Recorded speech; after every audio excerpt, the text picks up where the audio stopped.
I want you to make a test that will last 30 days. It isn't going to be easy, but if you'll give it a good try, it will completely change your life for the better. Now, back in the 17th century, Sir Isaac Newton, the English mathematician and natural philosopher, gave us the natural laws of physics, which apply as much to human beings as they do to the movement of bodies in the universe. And one of these laws is that for every action, there is an equal and opposite reaction. Simply stated, as it applies to you and me, it means we can achieve nothing without paying the price. The results of your 30-day experiment will be in direct proportion to the effort you put forth. To be a doctor, you must pay the price of long years of difficult study. To be successful in selling, and remember that each of us succeeds to the extent of his ability to sell. Selling our families on our ideas, selling education in schools, selling our children on the advantages of living the good and honest life, selling our associates and employees on the importance of being exceptional people. To, of course, the profession of selling itself. But to be successful in selling our way to the good life, we must be willing to pay the price. Now, what is that price? Well, it's many things. First, it's understanding emotionally, as well as intellectually, that we literally become what we think about, that we must control our thoughts if we're to control our lives. It's understanding fully that as ye sow, so shall ye reap. Second, it's cutting away all fetters from the mind and permitting it to soar as it was divinely designed to do. It's the realization that your limitations are self-imposed and that the opportunities for you today are enormous beyond belief. It's rising above narrow-minded pettiness and prejudice. And third, it's using all your courage to force yourself to think positively on your own problem, to set a definite and clearly defined goal for yourself, to let your marvelous mind think about your goal from all possible angles, to let your imagination speculate freely upon many different possible solutions, to refuse to believe that there are any circumstances sufficiently strong to defeat you in the accomplishment of your purpose, to act promptly and decisively when your course is clear, and to keep constantly aware of the fact that you are, at this moment, standing in the middle of your own acres of diamonds, as Russell Conwell used to point out. And fourth, save at least 10% of every dollar you earn. It's also remembering that no matter what your present job, it has enormous possibilities if you're willing to pay the price. Now let's just go over the important points in the price each of us must pay to achieve the wonderful life that can be ours. It is, of course, worth any price. 1, you will become what you think about. 2, remember the word imagination and let your mind begin to soar. 3, courage. Concentrate on your goal every day. 4, save 10% of what you earn. And 5, action. Ideas are worthless unless we act on them. Now, I'll try to outline the 30-day test I want you to make. Keep in mind that you have nothing to lose by making this test and everything you could possibly want to gain. There are 2 things that may be said of everyone. Each of us wants something, and each of us is afraid of something. I want you to write on a card what it is you want more than anything else. It may be more money. Perhaps you'd like to double your income or make a specific amount of money. It may be a beautiful home. It may be success at your job. It may be a particular position in life. It could be a more harmonious family. Each of us wants something. Now write down on your card specifically what it is you want. Make sure it's a single goal and clearly defined. You needn't show it to anyone, but carry it with you so that you can look at it several times a day. Think about it in a cheerful, relaxed, positive way each morning when you get up. And immediately you have something to work for, something to get out of bed for, something to live for. Look at it every chance you get during the day and just before going to bed at night. And as you look at it, remember that you must become what you think about, and since you're thinking about your goal, you realize that soon it will be yours. In fact, it's yours really the moment you write it down and begin to think about it. Look at the abundance all around you as you go about your daily business. You have as much right to this abundance as any other living creature. It's yours for the asking. Now we come to the difficult part. Difficult because it means the formation of what is probably a brand new habit, and new habits are not easily formed. Once formed, however, it will follow you for the rest of your life. Stop thinking about what it is you fear.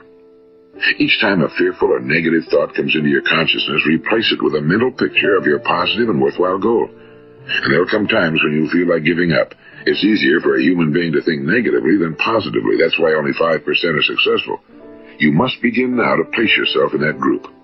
For 30 days, you must take control of your mind. It will think about only what you permit it to think about. Each day for this 30-day test, do more than you have to do. In addition to maintaining a cheerful, positive outlook, give of yourself more than you've ever done before. Do this knowing that your returns in life must be in direct proportion to what you give.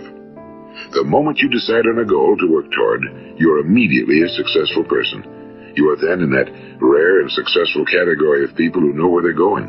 Out of every 100 people, you belong to the top 5. Don't concern yourself too much with how you're going to achieve your goal. Leave that completely to a power greater than yourself. All you have to do is know where you're going. The answers will come to you of their own accord and at the right time. Remember these words from the Sermon on the Mount, and remember them well. Keep them constantly before you this month of your test. Ask, and it shall be given you. Seek, and ye shall find. Knock, and it shall be opened unto you. For every one that asketh receiveth, and he that seeketh findeth, and to him that knocketh it shall be opened. It's as marvelous and as simple as that. In fact, it's so simple that in our seemingly complicated world, it's difficult for an adult to understand that all he needs is a purpose and faith. For 30 days, do your very best. If you're a salesman, go at it as you've never done before, not in a hectic fashion, but with the calm, cheerful assurance that time well spent will give you the abundance in return you deserve and want. If you're a homemaker, devote your 30-day test to completely giving of yourself without thinking about receiving anything in return, and you'll be amazed at the difference it makes in your life. No matter what your job, do it as you've never done it before for 30 days. And if you've kept your goal before you every day, you'll wonder and marvel at this new life you've found. Dorothea Brand, the outstanding editor and writer, discovered it for herself and tells about it in her fine book, Wake Up and Live. Her entire philosophy is reduced to the words, act as though it were impossible to fail. She made her own test with sincerity and faith, and her entire life was changed to one of overwhelming success. Now, you make your test for 30 full days. Don't start your test until you've made up your mind to stick with it. You see, by being persistent, you're demonstrating faith. Persistence is simply another word for faith. If you didn't have faith, you'd never persist. If you should fail during your first 30 days, by that I mean suddenly find yourself overwhelmed by negative thoughts, you've got to start over again from that point and go 30 more days. Gradually, your new habit will form until you find yourself one of that wonderful minority to whom virtually nothing is impossible. And don't forget the card. It's vitally important as you begin this new way of living. On one side of the card, write your goal, whatever it may be. On the other side, write the words we've quoted from the Sermon on the Mount. Ask, and it shall be given you. Seek, and ye shall find. Knock, and it shall be opened unto you. Nothing great was ever accomplished without inspiration. See that during these crucial first 30 days, your own inspiration is kept at a peak. And above all, don't worry. Worry brings fear, and fear is crippling. The only thing that can cause you to worry during your test is trying to do it all yourself. Know that all you have to do is hold your goal before you. Everything else will take care of itself. Remember also to keep calm and cheerful. Don't let petty things annoy you and get you off course. Now, since making this test is difficult, some will say, why should I bother? Well, look at the alternative. No one wants to be a failure. No one really wants to be a mediocre individual. No one wants a life constantly filled with worry and fear and frustration. Therefore, remember that you must reap that which you sow. If you sow negative thoughts, your life will be filled with negative things. If you sow positive thoughts, your life will be cheerful, successful, and positive. Now, gradually, you will have a tendency to forget what you've heard on this recording. Play it often. Keep reminding yourself of what you must do to form this new habit. Gather your whole family around at regular intervals and listen to what's been said here. You know, most men will tell you that they want to make money without understanding the law. The only people who make money work in a mint. The rest of us must earn money. This is what causes those who keep looking for something for nothing or a free ride to fail in life. The only way to earn money is by providing people with services or products which are needed and useful. We exchange our time and our product or service for the other man's money. Therefore, the law is that our financial return will be in direct proportion to our service. Now, success is not the result of making money. Making money is the result of success, and success is in direct proportion to our service. Most people have this law backwards. They believe that you're successful if you earn a lot of money. The truth is that you can only earn money after you're successful. It's like the story of the man who sat in front of the stove and said to it, "Give me heat, and then I'll add the wood." How many men and women do you know, or do you suppose there are today, who take the same attitude toward life? There are millions. We've got to put the fuel in before we can expect heat. Likewise, we've got to be of service first before we can expect money. Don't concern yourself with the money. Be of service, build, work, dream, create. Do this and you'll find there's no limit to the prosperity and abundance that will come to you. Prosperity, is founded upon a law of mutual exchange. Any person who contributes to prosperity must prosper in turn himself. Sometimes the return will not come from those you serve, but it must come to you from someplace, because that's the law. For every action, there is an equal and opposite reaction. As you go daily through your 30-day test period, remember that your success will always be measured by the quality and quantity of service you render, and money is a yardstick for measuring this service.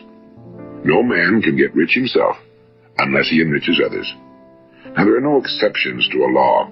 You can drive down any street in America and from your car estimate the service that's being rendered by the people living on that street.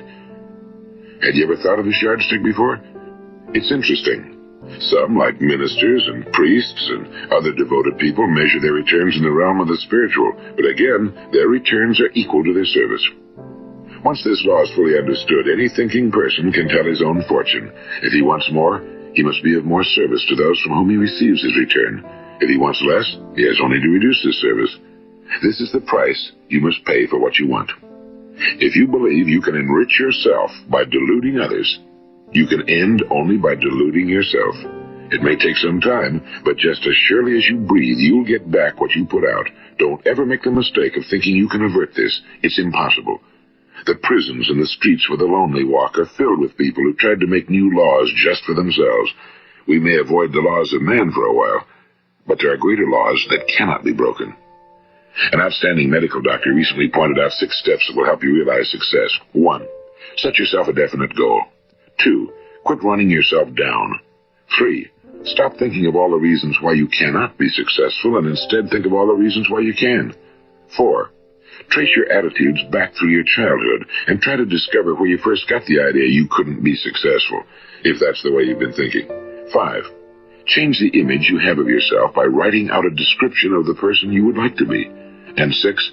Act the part of the successful person you have decided to become. The doctor who wrote those words is a noted West Coast psychiatrist, Dr. David Harold Fink. Do what the experts since the dawn of recorded history have told you you must do. Pay the price by becoming the person you want to become. It's not nearly as difficult as living unsuccessfully. Make your 30-day test, then repeat it again, and each time it will become more a part of you until you'll wonder how you could ever have lived any other way. Live this new way and the floodgates of abundance will open and pour over you more riches than you may have dreamed existed. Money? Yes, lots of it. But what's more important, you'll have peace. You'll be in that wonderful minority who lead calm, cheerful, successful lives. Start today. You have nothing to lose, but you have a whole life to win.